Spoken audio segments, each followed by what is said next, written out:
जामशोर अब्दा गोठ चावड़ो उन में असो मुझो पुट ब छोकरा बया वीचारा हिते वेठल आहे पंहिंजी नौकरीअ ते उनखे बेगुनाह बेसबब खणी विया आहिनि जंहिंमें ब पुलिस जूं गाॾियूं आहिनि ब रेंजर्स जूं गाॾियूं हुयूं। असां ग़रीब मिसकिन आहियूं। असां आला खे चऊं था हिनखे वॾनि खे ऑफिसरनि खे चऊं था त असां महिरबानी करे बचो मोटाए ॾियूं।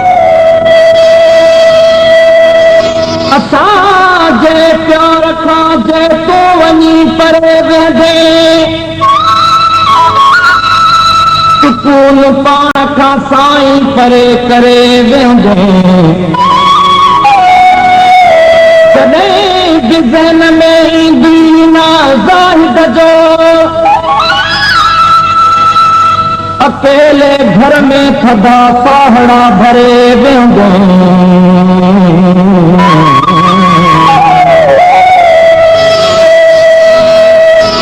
तो सिवाती हूंद खोराक ज़हर ज़हरीया तो सिवाती हूंद खोराक ज़हर ज़हरीया जुदाई भी तकात दे कहर ज़हरीया तो सिवाती हूंद खोराक ज़हर ज़हरीया।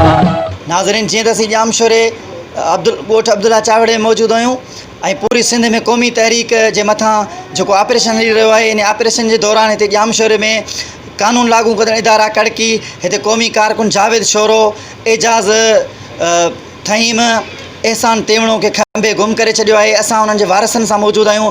अचो त उन्हनि जे वारसनि सां ॻाल्हायूं उन्हनि जो छा चवणु आहे।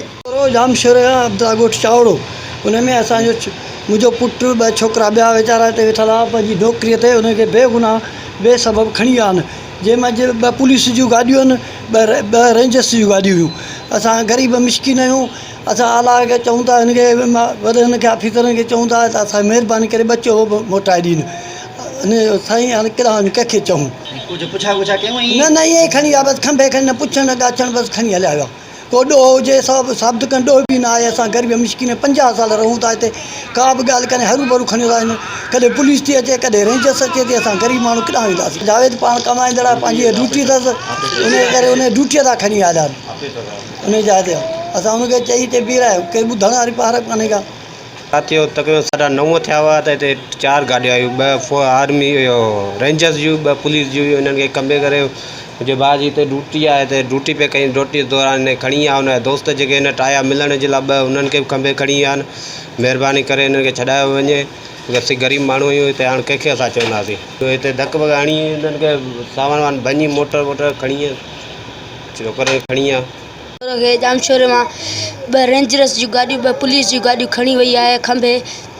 उहे अञा ताईं कोन आया बेगुनाह वसारा आहिनि वीचारा ग़रीब उनजो पुटु हुयो साम्हूं वारो आहे। मोहबत कंदो हुयो ऐं सिंध धरती पंहिंजी क़ौम सां मोहबत कंदो हुयो। अगरि हुननि जे मथां कोई अहिड़ो ॾोह आहे या हू कंहिं अहिड़े ॾोह में मुलविस आहिनि त हुनखे कोर्ट में पेश कयो वञे ऐं ज़ाहिर कयो वञे।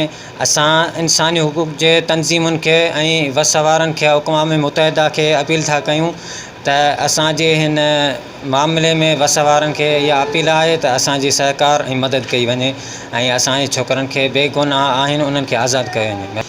जीअं त तव्हां हिननि जूं ॻाल्हियूं ॿुधियूं खंबे गुम कयल जावेद शोरो एजाज़ थहीम एहसान तेवणो जे वारसनि सां असां ॻाल्हि ॿोल कई आहे। ॻाल्हि तव्हांजे साम्हूं रखी तव्हां ॻाल्हि ॿुधी।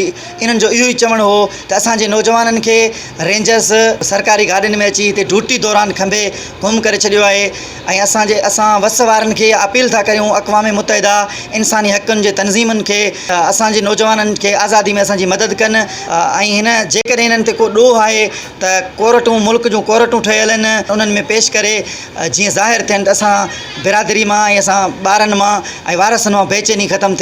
अनवर Hussain, voice of Sindh news, London, Jamshoro.